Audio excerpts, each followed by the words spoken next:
Yo, what's going on, everybody? It's Big Dev here from the NGRL official YouTube channel. And today I have a bit of a different video for you guys. As you guys know, we mainly post our race highlights, but today I thought I'd fill in the gaps for mainly the audience here that isn't in the league or any new drivers that are looking to be into the league that are watching our videos and keeping up with our season.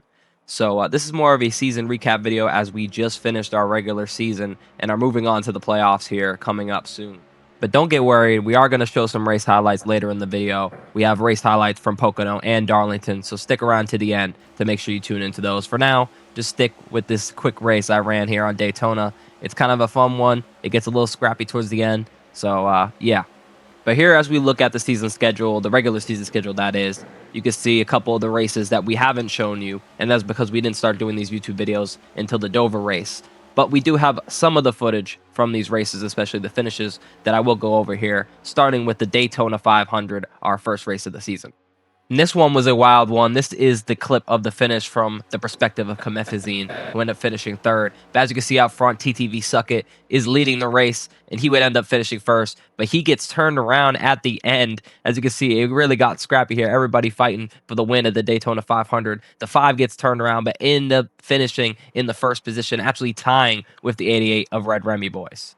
But moving on to Nashville, that was a race that we don't have any footage left over from. But I will talk about it quickly as our league leader, Sinks, ended up winning that race. But it was a very dominant race by Reddick. He ended up finishing a little bit further behind, but he had a great race as well. Then we went to Miami, and it was an excellent race by not only myself, but also Team Pug. And it came down to the wire on the last lap. I was leading, and I went high, and Team Pug went all the way to the bottom, trying to go for a slide job. And he ended up kind of tapping me in the wall, and Team Pug came away with the win. But after the race, he was discredited with his playoff entry because of that. And he got the winning points, but he did not get his entry into the playoffs based off that win. And then we went on down to Austin, Texas to take on one of the hardest road courses on the schedule, the Circuit of the Americas, a.k.a. COTA. And Pug Daddy ended up going back-to-back and got his entry into the playoffs the next week. So no harm, no foul, as he ended up dominating that race. But then we took on one of the hardest and longest races of the season, the Charlotte 300. And this one was an amazing race, a dominant one by myself as I led over 120 laps. And you can watch this race on our YouTube channel, the whole race from my perspective, as I came across the line here and locked myself into the playoffs. The next race, however, was Bristol, and we did kind of a throwback race for this one. And it was a dominant display from Electro as he came away with the win. I was trying to battle him, but I had nothing for him as he was the best driver all night and came away with the win to lock himself into the playoffs. And if you've been keeping up with our YouTube channel, you know that you are pretty much caught up to speed besides those last 2 races of the season, Pocono and Darlington. The only exception being the All-Star race, which we decided not to do a video for. But DJ Wynn came in and got the victory as he was able to be a dominant car that whole race. And he got 10 extra playoff points just from winning that race. But on to Pocono, one of the first 2 races that you guys have been waiting to see, the end of the season. It was a tricky race at the Tricky Triangle as you're on board with me and seeing Sinks and Reddick take each other out.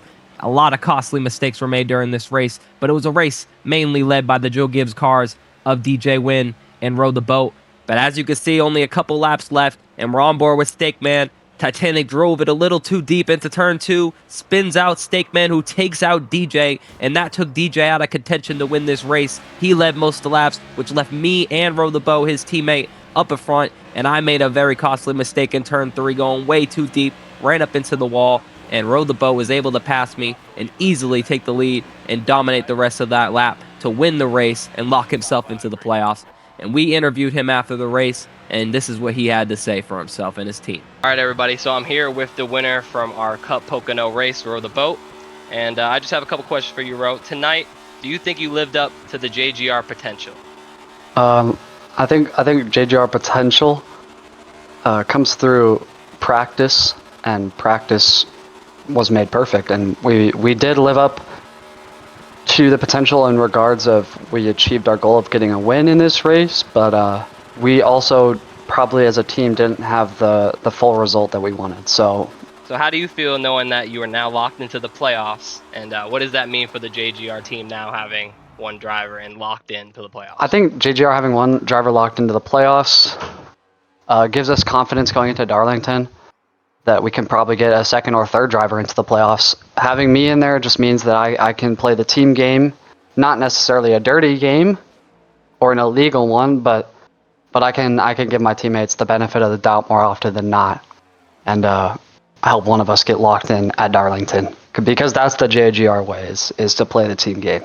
Last question I got for you is it's kind of a funny one, but was your boat rowing today? The boat fucking rode. The boat rode gently, not so gently down the stream.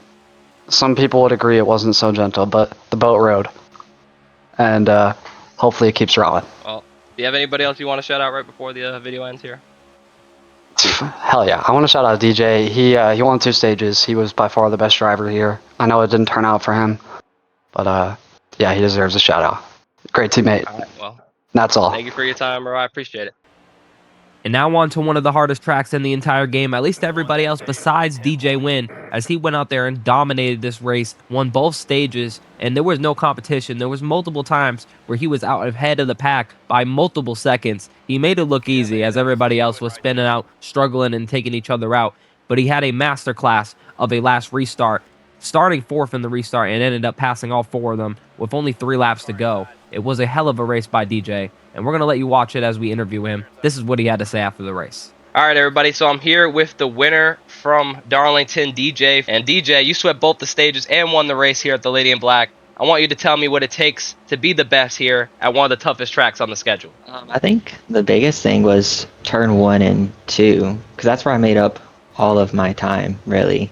Turn 3 and 4, I wasn't that great, but turn 1 and 2, the way I could throw the car in there with how I was, how the car set up, I was able to pull out a good 5/10 on most people in those 2 turns alone. I think that's probably where I made up most of my time, and also where I was so I good agree. there. I'll say that you were able to take those rough corners real smooth, and you're able to drive through the pack multiple times, especially during that last stage. I want to ask you, what was going through your mind as you battled Kai and those other cars on the last couple laps? I knew Kai wasn't going to make it easy. I knew it was going to be hard to pass him, and so I was a little worried about that. And I turned Pug at one point by accident and come and try to fight back up. We kind of just came together. He kind of came down the track, and I ended up turning him. So I'm sorry about that, but I knew Kai wasn't going to make it easy, and I ended up doing what I did for most people, was just doing a pretty great slide job into 1, and was able to pass him that way. And that's kind of how I passed most of the people, was just slide jobbing it into turn 1 and 2. And it was pretty rough. I thought after I spun coming out of pit road, I thought I was going to lose the race, but I was able to fight my way back up to the front and won it. I want to ask you one last question. This one's concerning your team, Joe Gibbs Racing. JGR has now won the last 2 Cup races in a row, and Ro talked about in his interview last week the JGR way. And I want you to elaborate more on what the JGR way is and how it affects your team and helps every driver on the team get better. So JGR way is just we kind of focus a lot on making sure they understand the track fully. All of our drivers, especially like GMI, since we now have our partnership with them, is kind of figuring out how to drive the track correct. And also, we are pretty aggressive with our setups, but we also find ways to make sure that we can do aggressive setups and also be easy on our tires. So I think is where a lot of the JGR way actually comes from, is being aggressive with our setups and also being very easy on our tires. And I mean, we're also really quick in qualifying. I've qualified on pole the last 3 races, and I've done it for 3 of the Xfinity races, I think. So I think overall we kind of focus on aggressive setups and also easy driving on the tires, and that makes us quick at most tracks. I think you guys are going to be one of the teams to beat going into the playoffs. DJ, I want you to enjoy the rest of your night, and I look forward to the playoffs. Have a good night, my man. And that is the end of the regular season here at NGRL. As we look forward to the playoffs, here are your 2025 Season 1 playoff contenders. Starting off with Team Pug, who won the regular season championship. He had 3 wins over the course of the season: Miami, Chicago, and Coda. So he got first place. Second place was me. I won Charlotte and Texas. Third place was Rampage, who won Dover. If you remember that, you watched the video on our YouTube channel. If not, go on our channel. The race is Dover. Fourth was Remy, who pointed his way into the playoffs. Fifth is Kai Electro, who got the win at Bristol. Sixth, Stakeman, who pointed his way into the playoffs. Seventh is our league owner, Alex Sinks, who won at Nashville in our second race of the season. Eighth, our league OG, Demanded, who pointed his way into the playoffs. In ninth, JDS, who also pointed his way into the playoffs. In 10th, Row the Boat, who got the late season win at Pocono, as you just saw.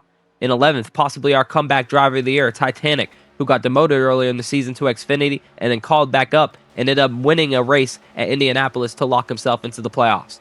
In 12th, Reddick, who pointed his way into the playoffs. 13th, DJ Wynn, who has 2 wins on the season, including the All-Star race, and also got the win at Darlington, as you just saw. In 14th, Melody, who's also on JGR and pointed his way into the playoffs. In 15th, Zero. And 16th, Jake, who also pointed his way into the playoffs.